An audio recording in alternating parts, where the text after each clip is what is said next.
Hello বন্ধুরা, আজকে আমি নিয়ে আসলাম আবার একটি ট্রাভেল ভিডিও। আজকে আমাদের জার্নি হচ্ছে পীরগাছা থেকে কাউনিয়া জংশন, অর্থাৎ আজকে আমাদের মূল লক্ষ্য হচ্ছে তিস্তা সেতুতে যাওয়া, তিস্তা রেল সেতু এবং তিস্তা সড়ক সেতু। আজকে আমাদের সঙ্গে আর কেউ নাই, আজকে আমি একাই যাব। আর আমাদের আজকে জার্নি হবে ট্রেনে, তো চলুন যাওয়া যাক।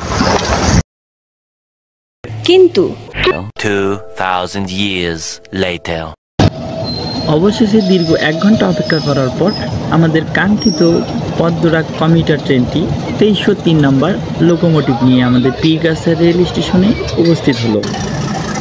আমার দীর্ঘদিনের ইচ্ছে ছিল ট্রেনের ইঞ্জিনে চড়ে ভ্রমণ করা, আর সেটা পূরণ করলাম। প্রাকৃতিক সৌন্দর্য উপভোগ করতে করতে আমরা পৌঁছে গেলাম আমাদের সেই কাঙ্ক্ষিত স্টেশনে, অর্থাৎ কাউনিয়া স্টেশনে।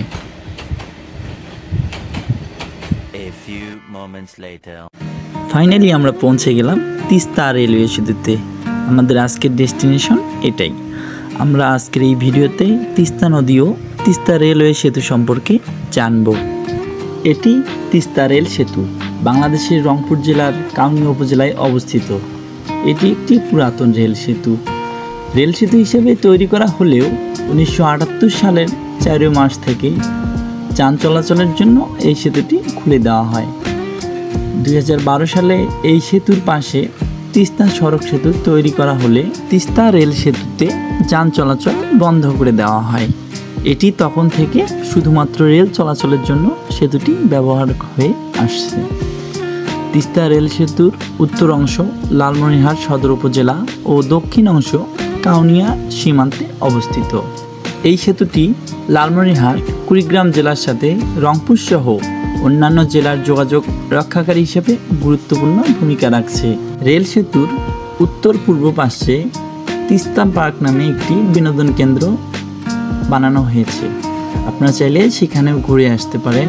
আশা করি ভালো লাগবে সকলের। বর্তমানে এই সেতু দিয়ে Kurigram express, Lalmoni express, Burimari express, Karatoya express সহ আরও অনেক কমিউটার ট্রেন এই সেতু দিয়ে রেগুলার চলাচল করছে। রংপুর থেকে একদিনে ঘুরে যাওয়ার মতো জায়গা হচ্ছে এই তিস্তা সেতু। সামান্য খরচে এত সুন্দর একটি ট্যুর অবশ্যই করবেন। ট্যুর সম্বন্ধে কোনো কিছু জানার থাকলে অবশ্যই কমেন্ট বক্সে বলবেন, আমি কমেন্টে আপনার উত্তর দিব। চলুন সেতুটির সৌন্দর্য উপভোগ করি।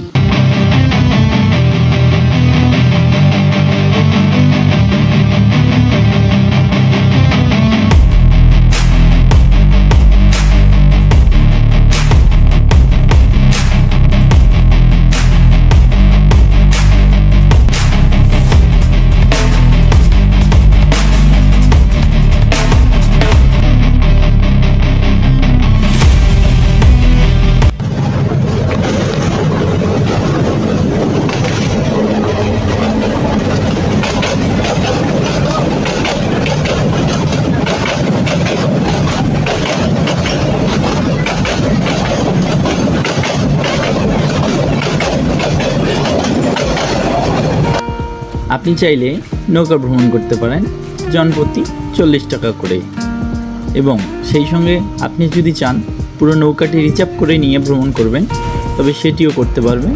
সেজন্য নৌকার যে মাঝি আছে তার সঙ্গে আলাপ করে নিতে হবে।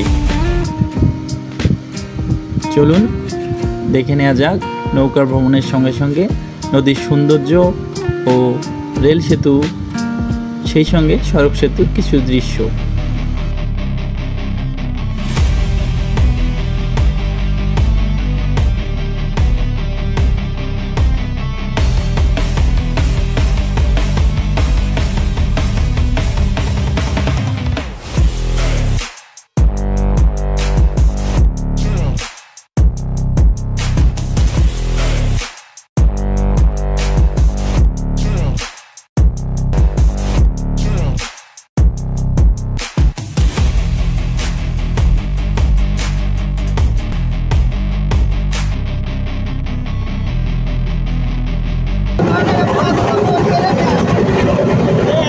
এসবের কোনো প্রয়োজন নেই।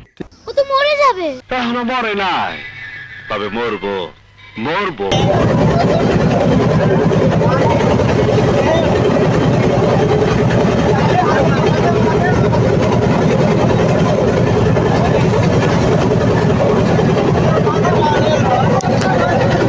আমারে মাফ করে দেন হুজুর, আমার ভুল হয়ে গেছে।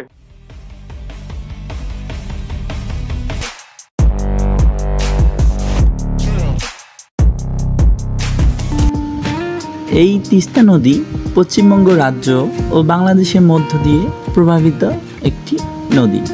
তিস্তা সিকিম ও জলপাইগুড়ি বিভাগের প্রধান নদী এটি।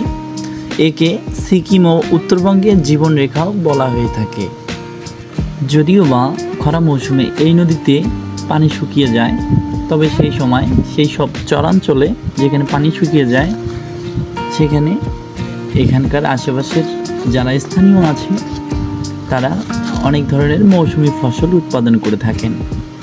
প্রিয় বন্ধুরা, আজকের ভিডিও এই পর্যন্তই। আবার দেখা হবে নতুন কোনো জায়গায়, নতুন কোনো স্থানে, নতুন কোনো ভিডিও নিয়ে। সকলেই ভালো থাকবেন, সুস্থ থাকবেন এই কামনাই করি। আর হ্যাঁ, যদি আমাদের চ্যানেলের ভিডিওগুলো ভালো লেগে থাকে তবে অবশ্যই আমাদের চ্যানেলটি সাবস্ক্রাইব করে পাশেই থাকবেন, সেই সঙ্গে লাইক কমেন্ট শেয়ার করে আমাদেরকে সাপোর্ট দেবেন। ধন্যবাদ। আর হ্যাঁ, যদি আপনি ফেসবুক থেকে আমাদের ভিডিওগুলো দেখেন তবে অবশ্যই ফলো বাটনটি অন করে রাখবেন নতুন নতুন ভিডিও সবার আগে দেখার জন্য।